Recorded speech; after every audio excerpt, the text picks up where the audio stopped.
Kids, welcome to my channel. चलिए आज की क्लास में हम लोग एबीसीडी के लेटर्स और उसके साथ साथ में हम लोग पिक्चर्स को देखेंगे। ओके, चलिए आज की पढ़ाई को हम लोग स्टार्ट करते हैं। आप लोगों को मेरे साथ साथ में लर्न करना है। ओके, और हाँ, चैनल को सब्सक्राइब करके रखना है ताकि मेरी हर नई वीडियो आप तक पहुंच सके। ओके, चलिए आज की पढ़ाई को हम लोग स्टार्ट करते हैं। A for apple, say A for apple. B for balloon, say B for balloon. C for cat. D for dolphin. E for elephant, say E for elephant.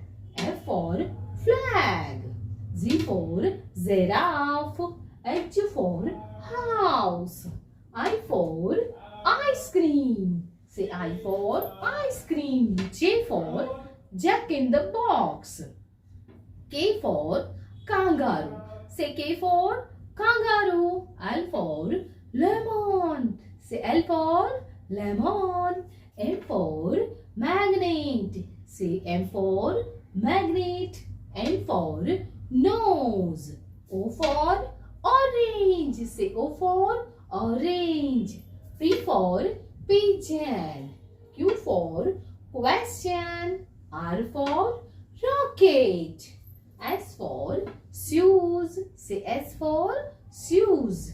T for top. Say T for top. U for umbrella. Say U for umbrella. V for violin. Say V for violin. W for watch. X for X-ray. Y for yak and Z for zebra. तो बच्चों, आज हम लोगों ने ABCD के letters के साथ साथ में हम लोगों ने पिक्चर्स को देखा।